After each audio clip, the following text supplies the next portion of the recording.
कि कांग्रेस और भ्रष्टाचार एक दूजे के लिए बने हैं। जिस तरह से भ्रष्टाचार के कुएं से कांग्रेसी कंकालों का कोताहल इस समय दिखाई दे रहा है, इससे एक बात साफ हो रही है कि कितनी बुरी तरह से Congress party family photo frame में फिक्स हो चुकी है। नमस्कार दोस्तों, हॉक फीड न्यूज में आप सभी का हार्दिक स्वागत है। कांग्रेस नेता राहुल गांधी की नेशनल हेराल्ड मामले में जिस तरीके से प्रवर्तन निदेशालय यानी कि ईडी के सामने पेशी हुई है, उसके बाद से कांग्रेस ने इसके विरोध में शक्ति प्रदर्शन किया, ये भी देश ने देखा। और शक्ति प्रदर्शन के दौरान दिल्ली पुलिस ने कांग्रेस के कई कद्दावर नेताओं को हिरासत में ले लिया। इस दौरान कांग्रेस नेता प्रियंका गांधी ने तुगलक रोड पुलिस स्टेशन पहुंचकर सत्याग्रह मार्च के दौरान हिरासत में लिए गए पार्टी के नेताओं से मुलाकात करी। कांग्रेस नेता रणदीप सुरजेवाला ने कहा कि कायर मोदी सरकार ने केंद्रीय दिल्ली को छावनी में तब्दील कर दिया है। सैकड़ों पुलिस बैरियर्स और हजारों पुलिस के सिपाहियों को लगाकर क्या साबित करना चाह रही है सरकार? हजारों कांग्रेस कार्यकर्ताओं की गिरफ्तारी आखिर क्यों करी जा रही है? क्या अब इस देश में पैदल चलना भी अपराध हो गया है? सुरजेवाला जी, इस बात पर एक बात आपसे कहना चाहूंगा। जब इस देश के अंदर 1975 के दौर में इमरजेंसी लगाकर हजारों पत्रकारों को और लेखकों को और तमाम कलाकारों को और कई संघ नेताओं को जिस तरीके से आपने जेलों में ठूंसा था, तो क्या उस समय आपकी तानाशाही नहीं थी? और अब अगर आपके भ्रष्टाचार के मामले एक के बाद एक खुल कर आ रहे हैं, तो अब आपको लग रहा है कि देश में लोकतंत्र खत्म हो गया है। यानी कि जब कांग्रेस पार्टी के घोटाले खुलने शुरू हो जाएं, तब देश में लोकतंत्र खत्म हो जाता है। यही अर्थ है कांग्रेस के इस बात का। अब ईडी की राहुल गांधी से पूछताछ को लेकर केंद्रीय मंत्री मुख्तार अब्बास नकवी ने कहा है कि कांग्रेस और भ्रष्टाचार एक दूजे के लिए बने हैं। जिस तरह से भ्रष्टाचार के कुएं से कांग्रेसी कंकालों का कोताहल इस समय दिखाई दे रहा है, इससे एक बात साफ हो रही है कि कितनी बुरी तरह से Congress party family photo frame में फिक्स हो चुकी है। ये हंगामा इस बात को साफ जाहिर करता है कि दाल में कुछ काला नहीं, बल्कि पूरी दाल ही काली है। मजा आया। कानून को अपना काम करने दीजिए, हंगामे से कानून पर असर नहीं पड़ेगा। मैंने भ्रष्टाचार के खिलाफ क्रांति देखी है। भ्रष्टाचार के पक्ष में क्रांति पहली बार आज देश में देखने को मिल रही है। और राहुल गांधी से ईडी देर शाम तक पूछताछ करती रही। सूत्रों के अनुसार यंग इंडिया कंपनी के अकाउंट में आए पैसों को लेकर राहुल गांधी से पूछताछ हुई है।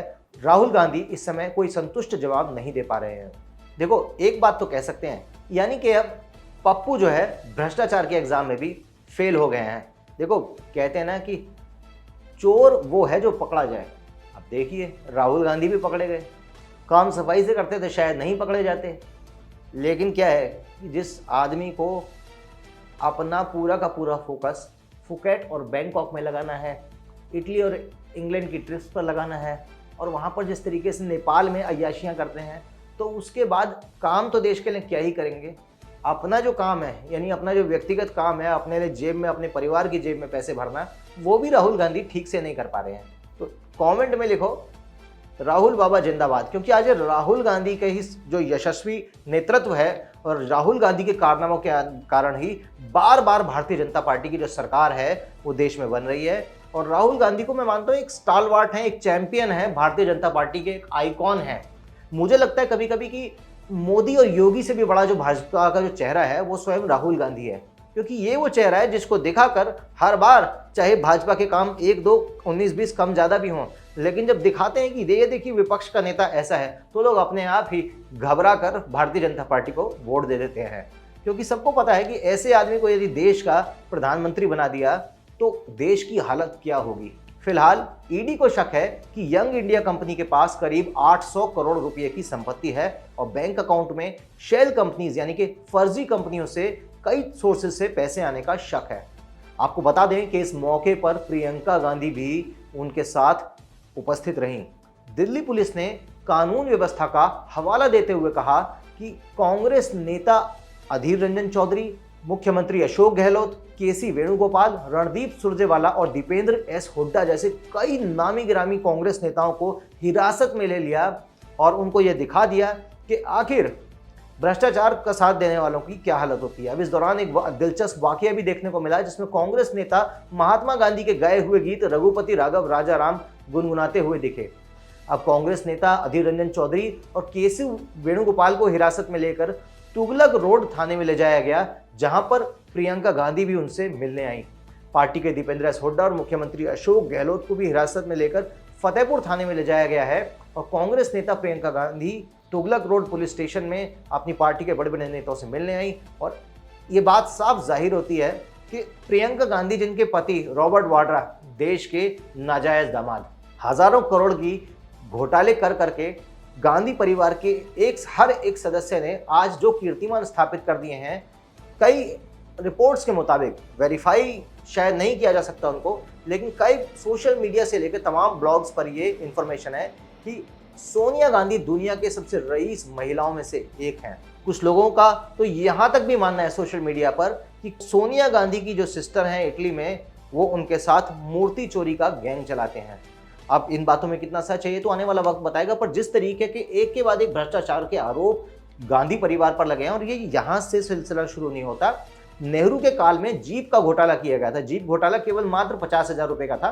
हालांकि उस समय 50,000 रुपए की जो कीमत थी वो आज के हिसाब से कई करोड़ में है। लेकिन आप समझ सकते हैं कि आज़ाद भारत के पहले प्रधानमंत्री, जिनके नाम की लोग कस्में खाते थे, मैं आपको बता देता हूँ, मेरे नाना जी भी राजीव गांधी जी के बहुत बड़े फैन थे और शुरू से कांग्रेसी रहे थे।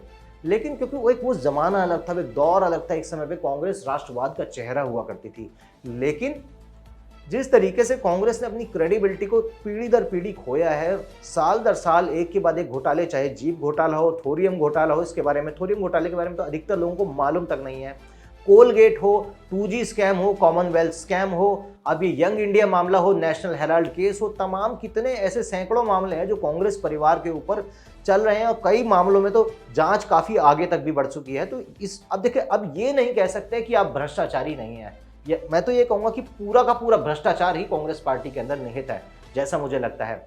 और कांग्रेस पार्टी के अंदर जो सही मायने में टैलेंटेड, जो सच में इंटेलिजेंट नेता है ना, आज एक पप्पू के चक्कर में, एक राज परिवार वाली कल्चर के कारण उन लोगों को आज आगे बढ़ने का मौका नहीं मिल रहा है। और जिस तरीके से इस कारण कांग्रेस पार्टी अपना जनाधार खो चुकी है वो सबके सामने है। लेकिन एक होता है ना कि मुगलिया सल्तनत के आखिरी बादशाह है, गुलाब सूंघते हुए मर जाएंगे लेकिन अपनी गद्दी नहीं छोड़ेंगे साहब।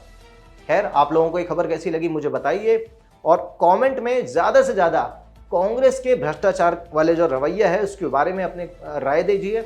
हमारे चैनल को पसंद करते हैं तो सब्सक्राइब कीजिए यार, और बेल आइकन भी दबाइए। जय हिंद, जय भारत, नमस्कार।